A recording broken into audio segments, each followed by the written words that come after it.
भुवस्वः तत्सवितुर्वरेण्यं भर्गो देवस्य धीमहि धियो यो न प्रचोदयात्.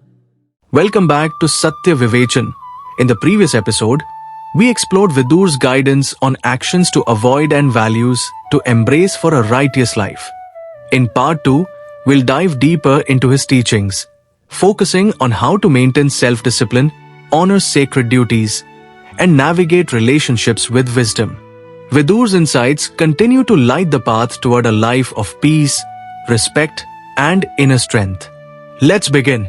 Vidur said, "A person who wants prosperity and happiness must avoid 6 faults: sleep, drowsiness, fear, anger, laziness, and procrastination. 6 qualities should never be abandoned by anyone: truthfulness, generosity, hard work, avoiding jealousy or backbiting, forgiveness, and patience.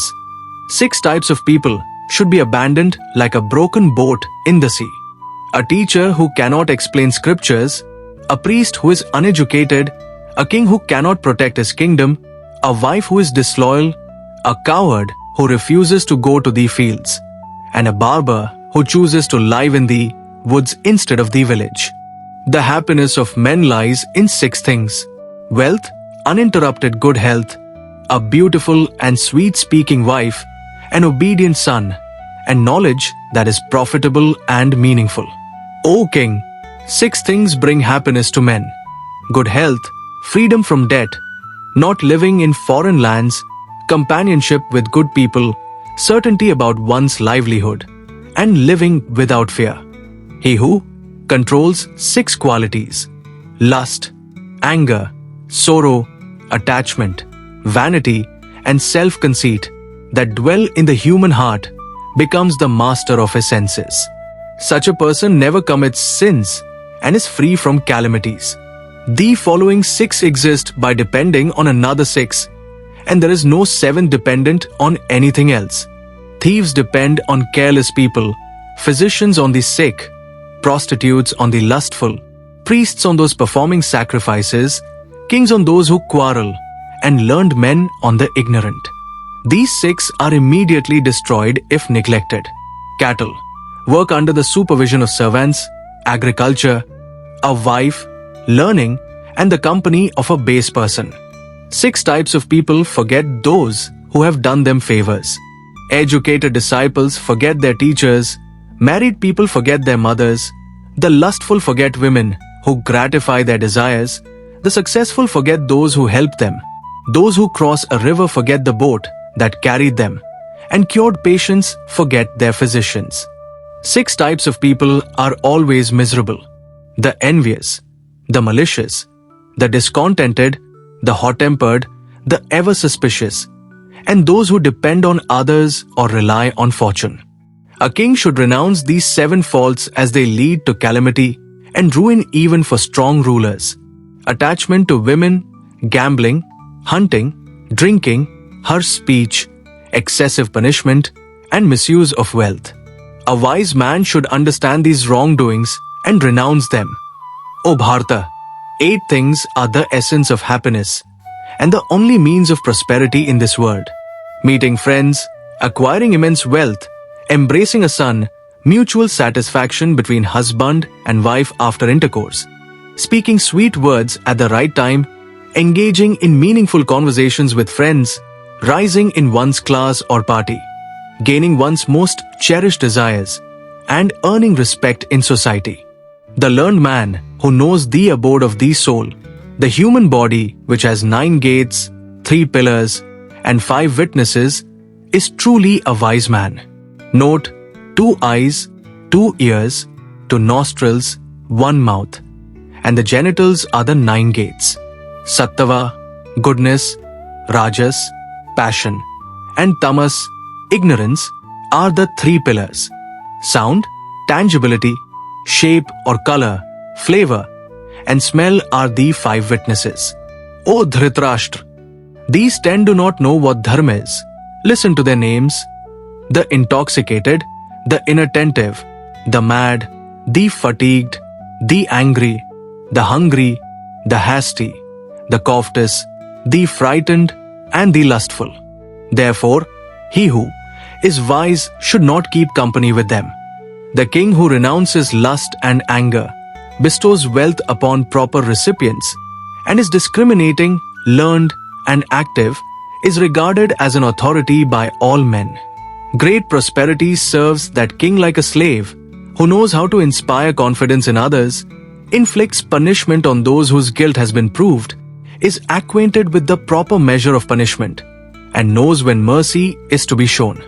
He is a self-possessed person who does not disregard even a very weak and humble person, proceeds with intelligence and care in dealing with a foe anxiously watching for an opportunity, does not desire hostilities with stronger persons, and displays his prowess at the proper time. That illustrious person who does not grieve when calamity befalls him, exerts with all his collected senses, and bears misery patiently when in distress, is truly the foremost of persons, and all his foes are already vanquished.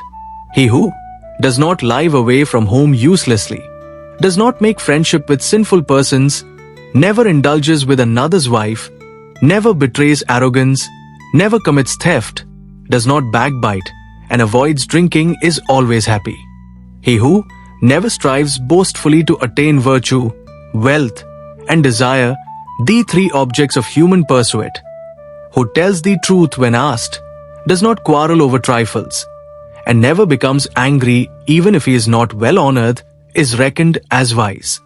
He who neither bears malice towards others nor becomes angry, is kind to all, does not quarrel when weak, does not stand as surety for anyone, avoids speaking arrogantly, and avoids controversy, is respected everywhere. The man who never assumes a haughty demeanor, does not boast of his valor in the presence of others, and, even when agitated by anger, never speaks harsh words to others, is ever loved by all. He who does not provoke hostility unnecessarily, behaves neither arrogantly nor with too much humility, and avoids committing improper acts by saying, "I am in distress," is considered by respectable men as a noble person of good conduct. He who never exults in his own happiness, does not become sad at the misery of others, and does not repent after giving charity, is said to be a man of good nature and conduct. He who has knowledge of the customs of different countries, the rules and languages of various nations, and the usages of different orders of men, is a discreet person who understands all, both high and low. Wherever he may go, he is sure to gain influence over the public and rule them. He is respected and adored by all. The prudent person who relinquishes hypocrisy, folly, jealousy, sinful acts, disloyalty towards the king, crooked behavior, enmity with many, and quarrels with drunk, mad, or wicked men is the foremost of his species. The very gods, learned men, and divine powers bestow prosperity upon him, and lead him to excellence, who performs the following deeds daily: gives charity, purifies himself inwardly and outwardly, performs Agnihotra, performs auspicious rites, repents for his bad deeds, and observes universal rights. The policies of that learned man are good policies, and his policies succeed, who forms matrimonial alliances with persons of equal position, not inferior ones, and associates, talks, and makes friends with persons of equal status. He places those more qualified before him, and thinks of them as his ideal.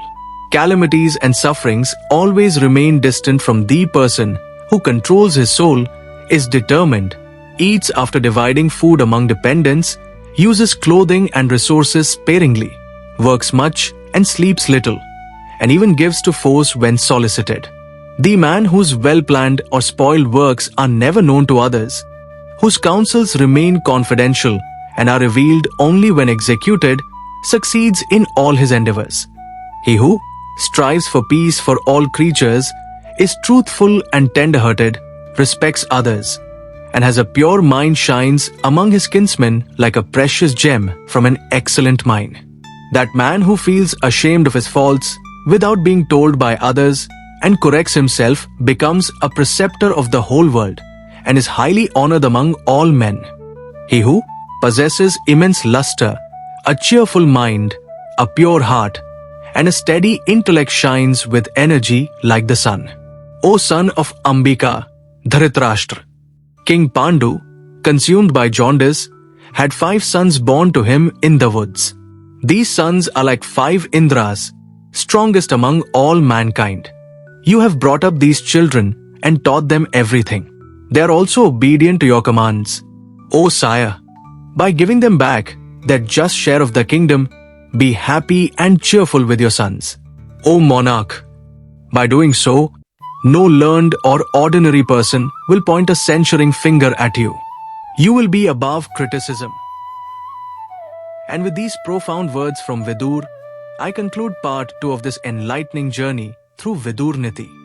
His wisdom reminds us that humility, self-control, and righteousness are the true pillars of a noble life. Whether it's handling relationships, maintaining personal integrity, or leading a kingdom, Vidur's timeless guidance shows us the path to lasting peace and respect. If you found value in today's episode, don't forget to like, share, and subscribe to the channel for more inspiring lessons from our ancient scriptures.